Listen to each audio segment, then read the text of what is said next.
குழந்தைங்களுக்கு தேவையான இதெல்லாம் வந்ததுக்கு அப்புறம் நீங்க சொல்லுங்க. வணக்கம் மேடம். வணக்கம் மேடம். என்ன நீங்க பாட்டுக்கு உள்ள வரீங்க? மேடம் நாங்க போலீஸ், நாங்க கேட்டுட்டு வரணுமா?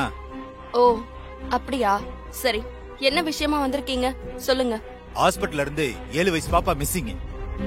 அது விஷயமா தான் விசாரிச்சுட்டு போலான்னு வந்தோம்.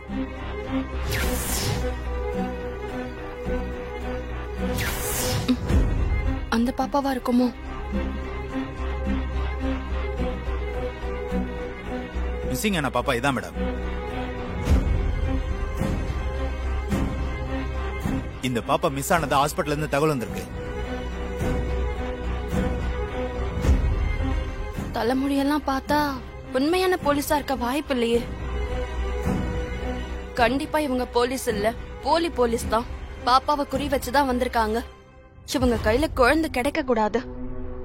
சிஸ்டர் என்ன யோசனை? போட்டோவை பாருங்க. போட்டோவை தான் பாத்துட்டு இருக்கேன். சிஸ்டர், இந்த பாப்பா நம்ம ஹோம்ல இல்ல? இல்ல சிஸ்டர், நம்ம ஆசிரமத்துக்கு வரலையே. சிஸ்டர், எனக்கு ஒரு முக்கியமான வேலை இருக்கு, நான் முடிச்சிட்டு வந்துடுறேன். சரி. நாங்க எதுக்கு சோதனை பண்ணணும் சிஸ்டர்? அதான் இல்லன்னு சொல்லிட்டேனே சார். நான் சொல்றதுல உங்களுக்கு நம்பிக்கை இல்லையா? போலீஸ்னா சந்தேகம் பண்ணணும் சிஸ்டர், அப்பதான் உண்மையை கண்டுபிடிக்க முடியும்.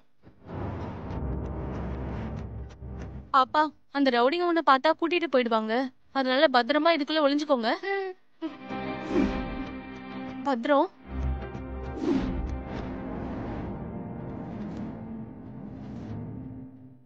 அப்பா.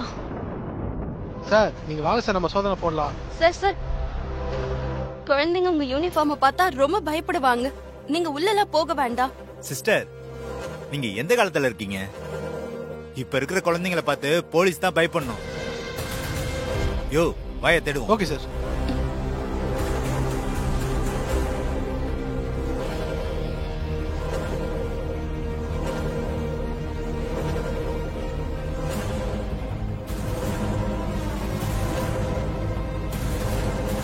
டேய் நீ அங்கே போய் பாரு. Okay sir.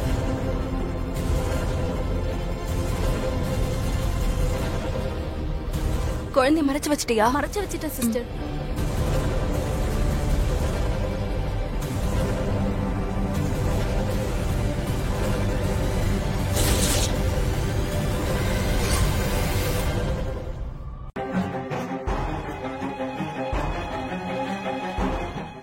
தேவிய தேடி போன துர்காவும் சூரிய மாமாவும் இன்னும் காணுமே பெரியமா. தேவியம்மா கிடைச்சாலா இல்லையான்னு ஒண்ணுமே தெரியல. குழந்தை கிடைச்சிருந்தா துர்கா போன் பண்ணி தகவல் சொல்லிருப்பால. அநேகமா இன்னும் தேடிக்கிட்டு தான் இருப்பாங்க போல இருக்கு. எப்படியாவது கண்டுபிடிச்சு கூட்டிட்டு வந்துருவாங்க. ஹாசினி நீ தைரியமா இரு. சிஸ்டர், அந்த குழந்தை கிடைக்க கூடாதுன்னு வேண்டிக்கோங்க. வேணும்னா சாமிக்கு பால் கூட எடுக்கிறேன், அக்னி குண்டம் மிதிக்கிறேன், அழகு குத்துறேன்லாம் வேண்டிக்கோங்க. உனக்கு மொட்டை அடிக்கிறேன்னு வேண்டிக்கிறேன். கோச்சுக்காதீங்க சிஸ்டர். அந்த சுட்டக்கா கிடைச்சிருச்சுன்னா நமக்கு தான் தொல்லை. அதுக்கு தான் சொல்றேன். வாய மூடு. என்ன மாறின்னு நினைச்சியா? சாமி கிட்ட வேண்டிக்கிட்டு வேண்டுதல் எல்லாம் நிறைவேற்றுறதுக்கு.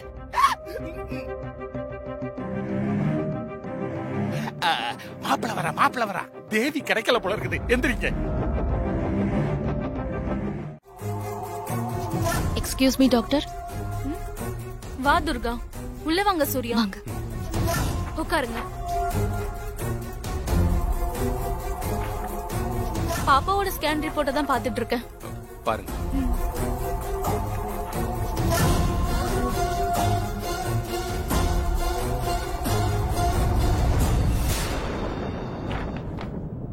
ரிப்போர்ட் எல்லாம் நார்மலா இருக்கிற மாதிரி தான் தெரியுது.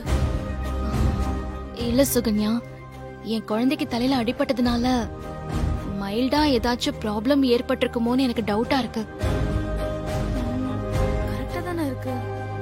நான் ஏன் அப்படி சொல்றேன்னா, சிசிடிவி ஃபுட்டேஜ்ல தேவிமாவோட கைய புடிச்சிட்டு போனாங்கல்ல, அவங்கள தேவிமாவுக்கு நல்லாவே தெரியும். அவங்க தப்பான ஆளுங்கன்னு தேவிமாவுக்கு தெரியும். எல்லாம் தெரிஞ்சும் அவங்க கூட நார்மலா போயிருக்கானா, அவங்க நார்மலா இருக்க வாய்ப்பில்லைன்னு தானே அர்த்தம்.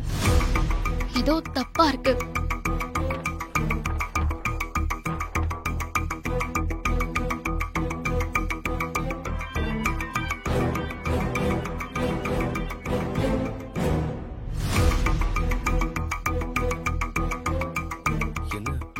என்னாச்சு சுகன்யா?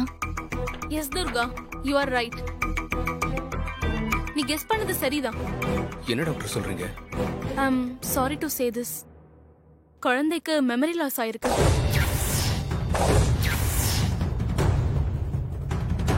என்ன சுகன்யா சொல்ற? உங்க குழந்தைக்கு பழசெல்லாம் மறந்து போயிருக்கும். அதனாலதான் அந்த தப்பான ஆளு யாருன்னு தெரியாம குழந்தை அவனோட நார்மலா போயிருக்கு. இது என்ன மாதிரியான memory loss? Short term memory லாஸா? திரும்ப பழசெல்லாம் எப்ப ஞாபகத்துக்கு வரும்? இல்ல ஞாபகமே வராதா? ரெக்கவர் ஆகுமான்னு சொல்லு சுகன்யா. அத இந்த ரிப்போர்ட்டை வச்சு என்னால சொல்ல முடியாது. குழந்தைக்கு வேற சிடி ஸ்கேன் எடுக்கணும். அதை எடுத்தாதான் என்னால ஃபர்தர் டீடைல்ஸ் அனலைஸ் பண்ணி சொல்ல முடியும்.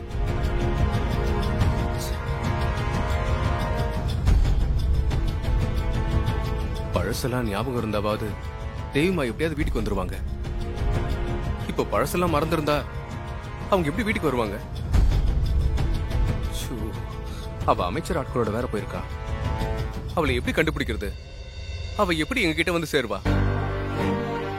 ஷூ, கடவுளே ப்ளீஸ், எப்படியாவது என் குழந்தைகிட்ட கொண்டு வந்து சேர்த்துரு. Surya, don't worry. உங்க வைஃப் துர்கா ஒரு போலீஸ் ஆபீசர் தானே? அவங்க போலீஸ் மூலையை யூஸ் பண்ணி எப்படியாவது குழந்தைய ஈஸியா கண்டுபிடிச்சிருவாங்க. நீங்க தைரியமா இருங்க. நீங்க கவலைப்படாதீங்க. எப்படியாவது நம்ம கண்டுபிடிச்சிடலாம்.